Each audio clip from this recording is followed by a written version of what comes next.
Warning! This show contains strong opinions, sharp language, unfiltered commentary, and a level of honesty that routinely triggers the soft-skinned, the terminally online, and anyone whose worldview depends on curated news feeds and government-approved narratives.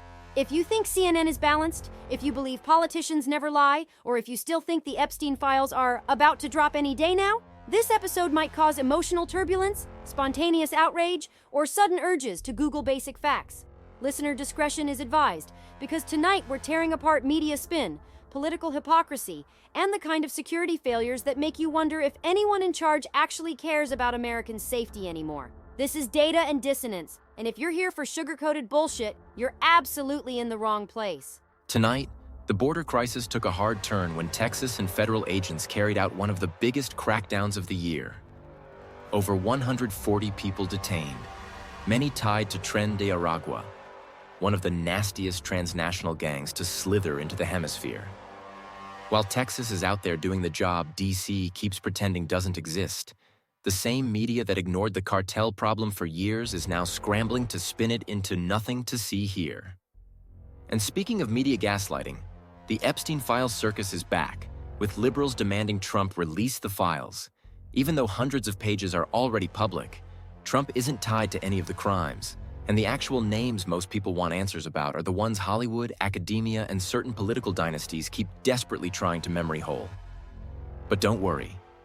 The same blue state cities that begged for the National Guard are now kicking them out again, because apparently the humanitarian crisis they created looked bad in photos. Chaos at the border, lies in the headlines, and blue cities panicking about optics. Yeah, it's Tuesday, gloves off. Let's bring in the crew. First up, Brian, the man who brings enough MAGA fire to light up the whole damn interstate. If the left thinks they're getting away with rewriting history or spinning another narrative about nothing to see here, Brian is already in the comments section turning their talking points into ash. Then we've got Rachel, our independent who slices through political bullshit with surgical precision. She's the one who comes armed with the receipts, the context, and the uncomfortable truths that neither side likes to admit, but everyone needs to hear. Next is Daniel, our conspiracy analyst with a briefcase full of timelines, leaked documents, and enough red string theories to put half of Washington's PR teams into cardiac arrest. If something shady happened behind the scenes, he's already connected the dots. And of course, Skylar, the progressive voice who keeps our debates grounded in the human cost, calling out corporate greed, environmental fallout, and all the ways everyday people get screwed while the elites play their political games. Together, they make this show exactly what it is: unpredictable, unfiltered, and impossible to ignore. All right, let's get into our first main story tonight. And this one isn't just another headline. It's a damn wake-up call. Over the weekend, Texas and federal agents carried out one of the largest coordinated crackdowns we've seen in months. 140-plus individuals detained, with a big chunk tied directly to Tren de Aragua, a transnational gang so violent even other cartels don't want to share a zip code with them. This isn't the migrants seeking a new life narrative the White House tries to spoon-feed people. This is organized crime exploiting a broken system, and it's happening not in secret border tunnels, but in broad daylight, in a major U.S. city. Texans have been screaming about this for years, and now that the receipts are undeniable, the press is out here calling it an isolated incident. Like it's a pothole we can just fill and forget. So let's break this down, because the American people deserve more than sanitized headlines and political spin. Brian, kick us off. What the hell does this raid tell you about the real situation at the border and why DC keeps pretending everything's under control?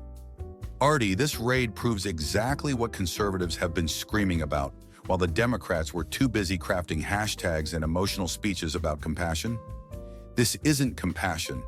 This is chaos. When you've got Venezuelan gangs like Tren de Aragua setting up shop in our cities, running smuggling rings like they're vending machines, and embedding themselves into migrant pipelines, the Biden leftovers left wide open before Trump had to fix the damn mess again, that's not immigration, that's infiltration.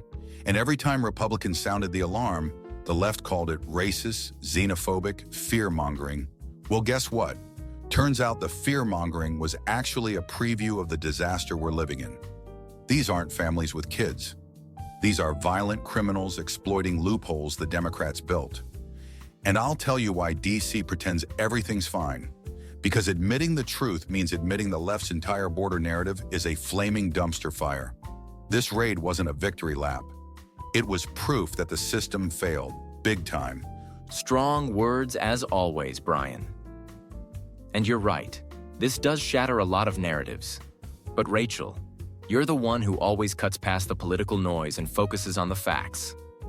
So let me put it to you straight.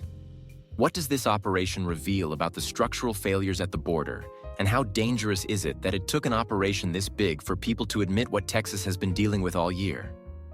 Look, the thing people need to understand is this. Large-scale raids don't happen out of nowhere. They happen when law enforcement realizes that everything beneath the surface has turned into a hydra. One head pops up, 3 more show up behind it. This wasn't about catching a few bad apples. This was about uncovering the fact that an organized, well-funded, strategically embedded criminal network was operating inside a major American city. That only happens when the system designed to stop it, the border infrastructure, the intelligence sharing, the vetting processes, the detention capacity, has been overwhelmed or deliberately weakened. And the dangerous part isn't just the existence of these gangs, it's that political leaders ignored the warnings for so long that these groups had time to root themselves into communities. This is what happens when the policy conversation becomes more about feelings and optics than actual national security. And now everyone's acting surprised as if Texas didn't spend the last 3 years begging federal leaders to take this crisis seriously. Exactly. And when the system fails this badly, it usually means there's a lot more going on behind the curtain than the public ever sees. So, Daniel, I know you've been tracking the deeper connections here. The cross-border pipelines, the intel leaks, the cartel alliances forming down south. From your perspective, how much bigger is this operation than what we're being told? And what does it mean for what's coming next? Artie, this raid is just the surface ripple of something way, way deeper. Tren de Aragua isn't freelancing. They're not just stumbling into Texas because they love Tex-Mex. These guys don't move unless somebody opens the door for them. What you're seeing is a multi-stage infiltration that started years ago when Venezuelan prisons basically emptied out into migrant caravans. Cartel networks saw an opportunity. Use these guys as foot soldiers, divers, runners, and debt collectors. Meanwhile, open border NGOs and corrupt officials gave them the perfect cover to slip through processing centers that were overloaded by design. Once they get stateside, they don't just hide, they plug into existing cartel infrastructure, set up exploitation hubs, recruit, expand, and blend into the noise. This raid only happened because local intel finally connected the dots to a much larger interstate operation. What the public isn't being told is that this wasn't just about Texas. This cell had connections stretching into Colorado, Florida, and even New York. And trust me, if you're hearing about one of these networks, it means there are a dozen more operating quietly. This wasn't a win, this was a warning. That's a heavy perspective, Daniel. And it lines up with what we've been seeing on the ground. But Skylar, you always bring the human angle into these conversations. When you look at this raid, the arrests, the violence, the migrants caught in the middle, how does this crisis affect communities and families who aren't part of the political back and forth, but are the ones living next to this chaos every day? What people need to understand is that when criminal networks like this come in, the first people they prey on aren't suburban families or politicians. They prey on vulnerable immigrants. They recruit the desperate. They threaten the undocumented. They extort people who already barely have anything. So while the political world uses this crisis as a talking point, entire neighborhoods, usually low-income, working-class areas, are being destabilized. Kids are growing up around violence they didn't ask for, women are being trafficked, and local families are afraid to call the police because they don't know who they can trust or whether reporting something could get them deported. It's a perfect storm, a failed immigration system that creates a shadow population with no rights, and organized crime that exploits it because they know nobody's going to protect these people. So yes, the raid matters. But if we don't address the underlying forces that create these power vacuums, then we're going to see this pattern repeat in city after city. Well said from all sides. And that's exactly why this story matters. This raid wasn't just a crime bust. It was a snapshot of a national reality that politicians have been too scared, too corrupt, or too insulated to confront. The border isn't a political argument. It's a national security issue, a community safety issue, and a humanitarian issue all at once. And if you think this was the last raid of its kind, you're not paying attention. Introducing the White House Border Hotline. Because nothing says secure border like a phone line run by the same people who think men can get pregnant. Are you concerned about violent transnational gangs crossing the U.S. border? Have you witnessed cartel activity, drug smuggling, or suspicious individuals being released without proper vetting? Well, don't worry. Just call 1-800-ITS-FINE, the White House Border Hotline. Press 1 to hear DHS tell you everything is under control. Press 2 to be transferred to a spokesperson who will call you racist for asking questions. Press 3 if you would like to speak to a therapist about why you're freaking out over isolated incidents. Press 4 to report dangerous cartel activity. Please note, this option is currently unavailable due to high call volume. The White House Border Hotline. When you need answers, but all we've got is vibes. And remember, folks, if you're calling from Chicago, New York, or Los Angeles, please stay on the line. Your call is very important to us, and will be answered in the order it was politically convenient. All right, rolling into our second big story tonight. And this one refuses to die no matter how many times the facts bury it. The left is once again shrieking across social media that Trump needs to release the Epstein Files, as if there's some magical, world-ending dossier locked in a basement somewhere. But here's the twist they're ignoring. Just this Sunday, Trump publicly told House Republicans to bring a bill to the floor and fully release every remaining Epstein-related file. He literally said, "Put it up for a vote." So now the man they claim is hiding the truth is the one demanding transparency. While Democrats suddenly go silent because they don't want the names coming out. Add that to the fact that hundreds of pages of Epstein documents are already public, and none of them show Trump did a damn thing. And suddenly the whole narrative collapses. But collapsing narratives never stop the left from clinging to their last remaining conspiracy comfort blanket. Brian, kick it off. What does it tell you that Trump is the one demanding release of the files while the left panics? Artie, the fact that Trump came out this weekend and said, "Fine, release all the files, put it on the floor and vote on it," absolutely nukes the left's entire argument from orbit. They've spent years screaming that Trump is hiding something. And when the man literally demands that Congress unseal every single remaining document, Democrats suddenly forget how to type in all caps. If Trump had something to hide, he'd be fighting this tooth and nail. But instead, he's saying open the whole damn vault because he knows exactly whose names are on the guest lists and email chains. Spoiler, it ain't conservatives. It's Hollywood, academia, global elites, and a former president who took more flights on the Lolita Express than Southwest has to Vegas. The left doesn't want transparency. They want targeted outrage. And now that transparency is on the table, they're terrified because the spotlight is about to hit their side of the aisle. Not Trump, and it won't matter to the left or all their sheep anyway. Trump could say eating shit is bad and harmful, and the libtards would start eating it by the truckloads to say orange man bad. You're dead right, Brian. The selective outrage is Olympic level. But Rachel, you always bring the receipts, so help people understand the actual reality here. What's actually in the released files? And why does this narrative keep getting recycled no matter how many times it gets disproven? What's important about Trump's statement on Sunday is that it turns the "release the files" narrative into a legislative reality instead of a social media slogan. There is a bill, introduced by congressional Republicans, to fully unseal all Epstein-related documents, including the sealed portions of court filings. Trump publicly supporting it puts Democrats in an impossible position. If they vote yes, they risk exposing influential donors, powerful cultural figures, and political allies who appear in the logs and documents. If they vote no, they admit they never wanted transparency in the first place. And that's why this narrative keeps recycling, because the left has to keep the attention on Trump to distract from the fact that the people with the most documented, verified connections to Epstein are overwhelmingly on their side of the ideological map. They're not asking for truth. They're asking for a narrative that protects their own.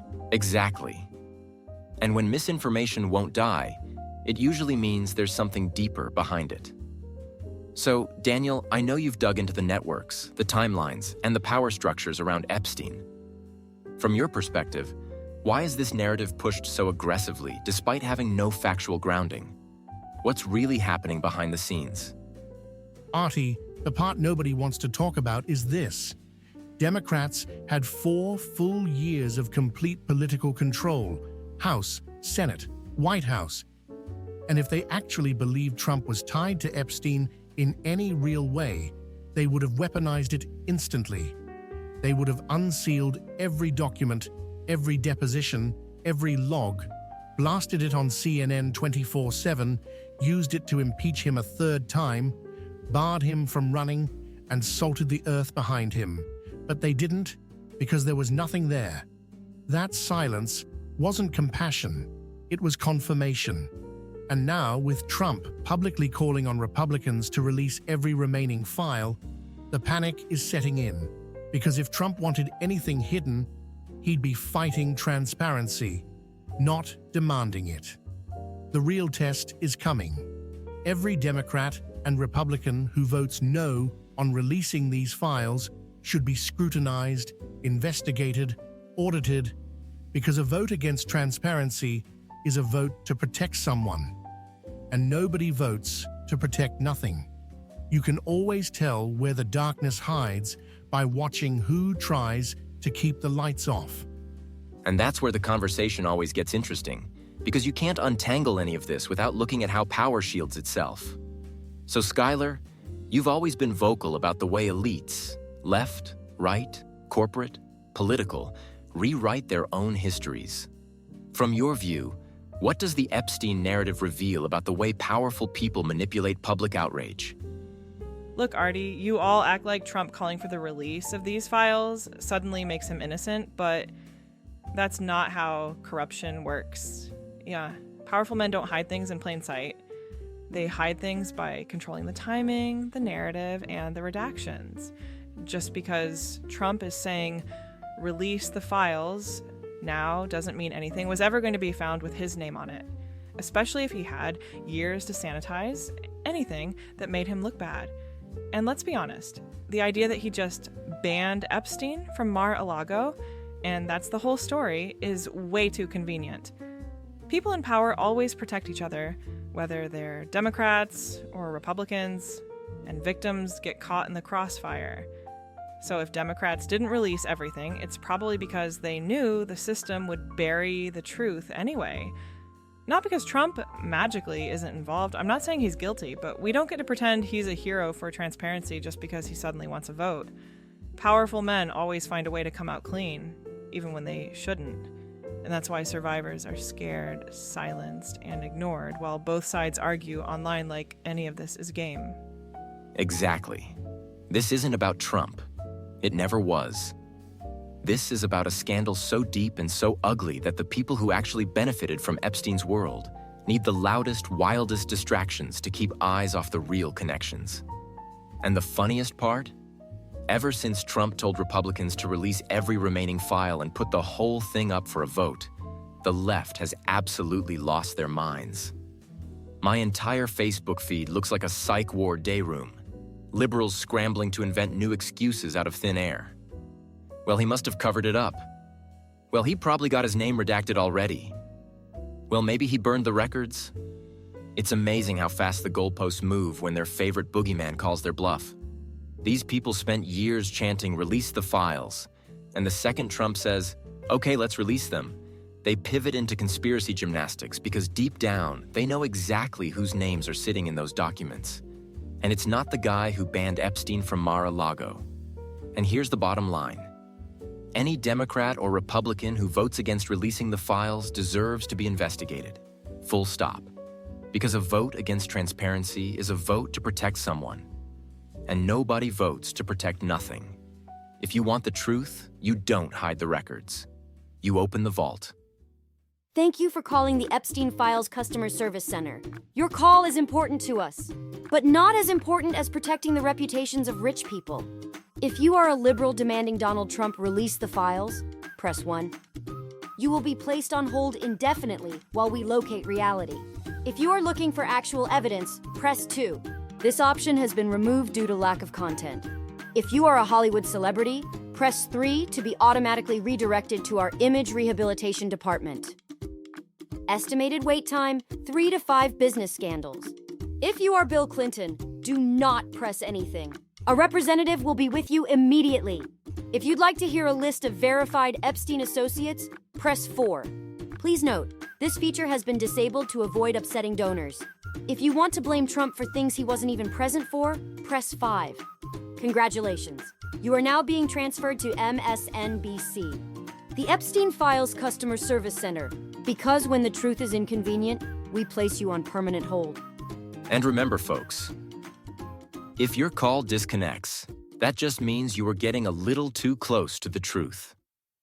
All right, folks, our last big story tonight might be the best example yet of why Democrat-run cities are collapsing under their own bad decisions. Let's break this down cleanly. Chicago and Portland have been drowning in chaos. Migrant surges, cartel-linked gangs, drug corridors, shootings, homelessness, businesses fleeing, police departments understaffed and demoralized. They needed help. They knew they needed help.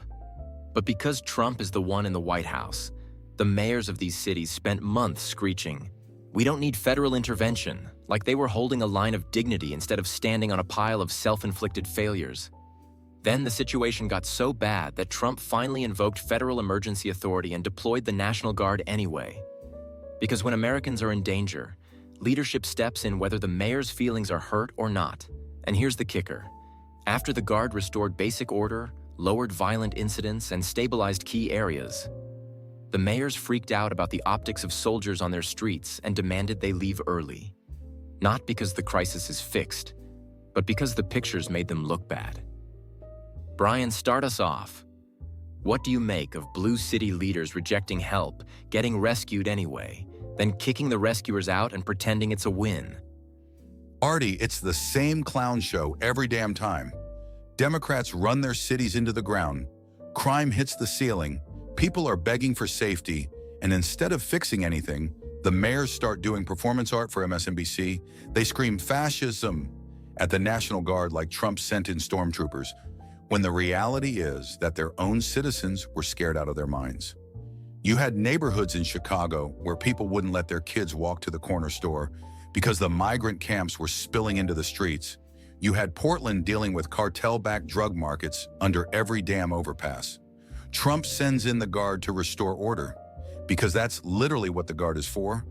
And Democrats immediately melt down because it doesn't fit their progressive fantasy where criminals magically stop committing crimes if you just hand out enough diversity flyers. And now that the Guard actually made progress, these mayors shove them out early like, "Thanks for fixing our mess. Now leave before my voters see I needed you." It's pathetic, it's cowardly, and it proves once again the left cares more about optics than outcomes, more about ideology than safety, and more about looking righteous than actually keeping their citizens alive. Exactly right, Brian. But Rachel, you're always the one who slices through the political noise and deals with actual operational realities. Give us the level-headed take. What does this say about the state of governance in cities that reject help, then get help anyway, then kick that help out before the job is done? Artie, what we're seeing is a breakdown between political leadership and practical governance. Cities like Chicago and Portland have become trapped between ideological purity tests and the reality of managing massive crises. The National Guard wasn't sent to intimidate anyone. They were sent because local systems had collapsed. Police response times were failing, emergency shelters were overflowing, violent incidents linked to migrant populations and gang infiltration were rising, and the basic functions of public order weren't being maintained. Trump stepping in wasn't political theater, it was necessity. But because the mayors didn't want to look like they'd lost control, and because progressive activists hate the imagery of uniforms, they treated the Guard's presence as an embarrassment rather than a tool for stabilization. Pulling the Guard out early isn't a sign of success. It's a sign of politicians prioritizing optics over long-term security. It's reactive, not strategic. And it leaves residents in limbo because the underlying issues, resource shortages, crime, drug trafficking, unstable migrant networks, haven't been solved. This isn't governance. It's PR disguised as decision-making. Good breakdown, Rachel. But Daniel, you always see the deeper pattern, the why behind the chaos. So tell us, what's the real story behind blue cities rejecting the Guard, then panicking when Trump actually does his job? Artie, the real story is simple. Control. Blue cities are run by leaders who care more about narrative power than operational power. They want to say their cities are safe, even when every statistic says otherwise. They want to project competence, even when everything they touch turns to chaos. When Trump sends in the Guard, it destroys their narrative because it exposes the truth. Their policies failed, their policing strategies failed, their sanctuary city model failed, and their ideological purity shield didn't save them from real-world consequences. So when the Guard stabilizes things, the mayors don't see help. They see humiliation. And the moment crime dips, they yank the Guard out because they can't afford to let conservatives be the ones who solved the problem. They would rather plunge their citizens back into danger than admit Republican leadership worked. And there's another layer. Activists, NGOs, and political machines in these cities hate the idea of military presence because it threatens their control over the street-level narrative. This was never about safety. It was about power. Who gets to claim it, who gets to protect it, and who gets to write the story when it all goes wrong. And now we bring in Skylar, our resident progressive voice. And I already know you're not happy about federal troops on the streets. Skylar, go ahead. Why do you think the Guard shouldn't have been deployed? And why do you think these mayors were right to push back? Look, I know everybody here wants to frame this like Trump swooped in to save the day, but that's not how it felt to the communities on the ground. People weren't asking for soldiers. They were asking for resources, housing, mental health support, community investment, and actual long-term solutions. You can't just drop armored vehicles and camo uniforms into neighborhoods and pretend that fixes structural problems. And let's be real, Trump didn't send the Guard because he cares about Chicago or Portland. He sent them because it makes him look strong to his base. It was political theater masquerading as public safety. The moment those trucks rolled in, people felt intimidated, not protected. And yes, optics matter because optics shape trust. When communities already feel marginalized, militarizing their streets does the opposite of building trust. The mayors were right to push back, right to say, we'll handle our own cities, and right to send the Guard home when it became clear that the presence was escalating tensions instead of calming them. If conservatives really wanted to help, they'd invest in people, not boots on the pavement. There it is. The full ideological spread. And honestly, that's why this segment matters. Because what we're watching in cities like Chicago and Portland isn't leadership. It's ego, it's optics, and it's political fear. Democrat mayors rejected help when their cities were burning, then got rescued anyway, then kicked the rescuers out early so they wouldn't look weak. And the result? The crisis didn't go away. The gangs didn't leave. The migrants didn't magically relocate. The infrastructure didn't heal. The only thing that changed was the press conference. And that's the tragedy here. In cities where citizens desperately need stability, The people in charge care more about looking like they're in control than actually being in control. But hey, that's blue state governance in 2025. Optics first, safety second, accountability never. The Blue City Public Safety Magic Show, where crime disappears on paper. Ladies and gentlemen, boys and girls, welcome to the greatest illusion on Earth. Tonight's performance is sponsored by the mayors of Chicago and Portland, two cities so committed to progress that they've decided to solve crime using magic. Behold our famous trick, the Vanishing National Guard. Watch closely as we take hundreds of trained soldiers, place them gently onto our stage, cover them with a large blue tarp of political excuses, and with a single wave of the hand, poof, they disappear. But wait, there's more. Stay for our next act, the Optics Mirror Maze. In this mind-bending display, violent crime looks low, chaos looks organized, and every statistic magically transforms into something less embarrassing. Remember, if you don't like the numbers, just reclassify them, and don't miss our grand finale, the safety illusion. Crime still exists, the gangs are still there, but through the power of political spin, your city will feel safe, as long as you don't go outside. And kids, remember the #1 rule of the Blue City Magic Show. If the trick looks fake, that means it's working exactly as intended. All right, folks, it's time for the part of the show that keeps the lights on, keeps the microphones hot, and keeps Brian from trying to trade his MAGA hat for store credit. The Data and Dissonance merch drop. And tonight, we're spotlighting the thing that powers this entire damn show. Coffee. Patriot-grade coffee. America First caffeine. Liquid freedom in a bag. Featured blends of the night. Bitterroot. Dark French roast. Bold, bitter, zero apologies. The Brian of coffee blends. If this roast had a personality, it would kick down your front door, salute you, and then ask why your taxes are so high. Rock Creek medium roast. Smooth but strong, the perfect, everyday, every episode fuel. Hints of toffee, citrus, and dark chocolate. Rachel approved, Daniel tested, Skylar grudgingly admits it's good. High Lakes, light roast. Bright, crisp, with notes of fruit, milk chocolate, and almonds. This is the roast for people who say, I only drink 1 cup, and then end up drinking the entire pot while arguing on Facebook. Plus, the new merch shelf is loaded. We've got a Data and Dissonance trucker hats, Gen X shirts, hoodies softer than a progressive meltdown, tote bags for carrying your receipts, stickers, mugs, tumblers, socks, sneakers.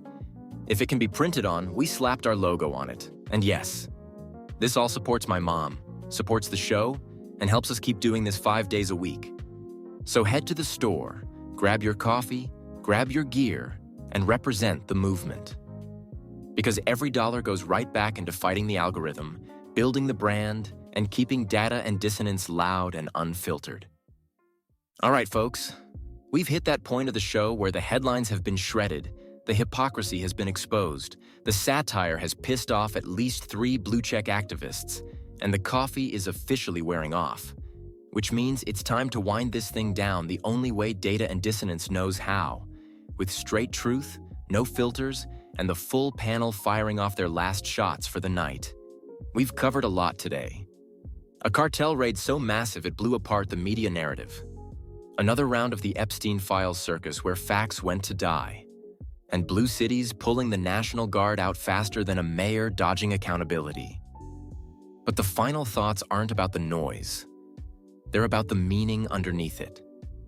What today says about our country. What it says about leadership. What it says about the path we're on and the choices ahead. So let's bring the crew back in one more time. Brian with the MAGA fire blazing hot as always. Rachel, ready to slice through the spin like she's filing a legal brief with a butcher knife. Daniel, connecting threads that make half of Washington sweat. and Skylar, grounding us in the human cost behind the politics. Each of them is going to take a long, deep dive into what today's stories really mean. For the country, for the culture, and for all of us trying to navigate this chaos with a little common sense left. Panel, take it away.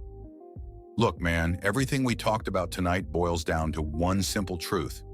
This country is being run by people who care more about optics than outcomes, more about headlines than hard reality, and more about protecting their political tribe than protecting Americans. The border raid exposed a threat we've been screaming about for years, and instead of admitting conservatives were right, the left acts like this was just some weird accident. The Epstein Files hysteria shows how desperate they are to blame Trump for things he never did while ignoring the elite predators on their side. And the National Guard fiasco. That's just proof blue cities don't want to fix anything. They want to look like they're fixing things so they can keep winning elections while their cities rot. My final thought is this. Americans are waking up. They're seeing the lies. They're seeing the chaos. And when the anger finally boils over, the Democrats aren't going to be ready for what's coming because they built this damn mess themselves. What stands out to me tonight is how much of our national dysfunction isn't actually about ideology. It's about the collapse of responsible leadership. The border issue wasn't a surprise. It was predictable, preventable, and repeatedly warned about. The Epstein narrative isn't about justice. It's about political misdirection and the refusal of both parties to confront how deeply compromised the elite networks around Epstein actually were. And the National Guard pullback highlights a fatal flaw in modern governance. Leaders reacting to optics rather than data, to polls rather than people. My final thought is this. If America wants to move forward, we have to stop electing people whose first instinct is to protect their image and start electing people whose first instinct is to protect the truth. Even when it's inconvenient, even when it's uncomfortable, and especially when it exposes their own side. Because without transparency, trust collapses. And without trust, nothing works. Everything happening right now is connected, whether people want to admit it or not. You've got transnational criminal networks slipping into the country under the cover of chaotic immigration policy. You've got elites rewriting the Epstein narrative to distract the public from the real names and the real power structures that enabled him. And you've got blue cities flipping the National Guard switch on and off, depending on which day the polls look bad. These aren't random events. They're symptoms of a system that's been hollowed out from the inside a system where information is manipulated, where crises are allowed to escalate because someone benefits from the chaos, and where the average American gets fed curated narratives that keep them confused and compliant. My final thought, if you want the truth, you have to look past the headlines and into the patterns. Because the patterns never lie. Only the people in power do. For me, all three of tonight's stories point to something deeper and more human than the politics. How regular people get caught in the crossfire of decisions made by leaders who will never have to live with the consequences. The families affected by cartel crime aren't the wealthy, they're the working class. The victims of Epstein's world weren't protected because they weren't powerful enough to matter. And the communities that needed the National Guard in Chicago and Portland are the ones least able to weather another round of instability now that the Guard is gone. My final thought is this. When leadership fails, it's always everyday people, immigrants, workers, families, kids, who pay the price. We can debate policy all day, but if we forget the human beings at the center of these stories, then we're no better than the leaders who created the mess in the first place. What tonight really showed is how divided America has become. Not just politically, but factually, morally, and structurally. We're living in a moment where the most dangerous thing you can do is tell the truth. Where pointing out cartel activity gets you labeled hateful. Where asking questions about the Epstein network gets you called a conspiracy theorist. Unless you blame Trump, then it's suddenly brave. Where a city begging for help can kick out the very people sent to protect them because the photos didn't look good. It's a country desperately trying to pretend it's not breaking. But here's the thing. Truth always wins eventually. Reality always wins. And the American people, the ones who still care about their families, their communities, their safety, their freedom, they're waking up slowly maybe. Frustrated, definitely, but waking up all the same. My final thought is this: stay loud, stay aware, stay unfiltered. The lies only work when good people stay silent. And on this show, silence isn't an option. Remember to speak truth. Stir thought. All right, folks, that's going to do it for this Tuesday edition of Data and Dissonance. We dug deep tonight, deeper than the headlines, deeper than the narratives, deeper than the pre-packaged talking points the media tries to feed you like microwave politics. Whether it's the border crisis the White House keeps pretending isn't a crisis, the Epstein Files circus that refuses to stay in the grave, or the National Guard yo-yo act in cities that haven't been stable in a decade, one thing's crystal clear. America is in a fight for truth, and most of the people in charge aren't on your side. But you are. You tune in. You think for yourself. You bring the receipts, the fire, and the backbone this country desperately needs. So wherever you're listening, in the car, at the gym, at work, hiding from HR, thank you for being part of the movement. Thank you for supporting this show. And thank you for refusing to be one of the millions who just shrug and accept the bullshit. We'll be back tomorrow at 5 p.m. Central Sharp. New stories, new chaos, new laughs, same unapologetic truth. Until then, stay safe, stay sharp, and stay loud. This is Artie J. Roy III, and you already know the line. Speak truth. Stir thought. Tonight's episode is brought to you by the Caleb Rourke Thriller series, written by yours truly. A world of espionage, political warfare, dark secrets, intelligence games, and consequences that ripple across nations. Book 1, The Covenant Protocol. Where it all begins. Deep state operatives, shadow alliances, deadly fragments converging.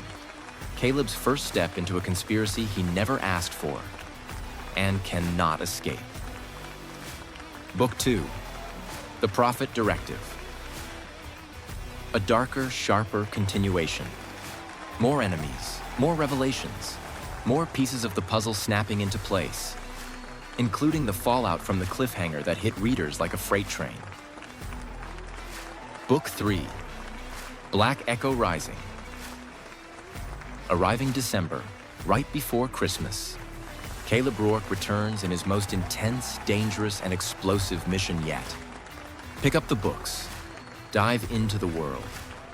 Support the series that keeps the lights on, the coffee flowing, and the truth bombs dropping. Available on Amazon.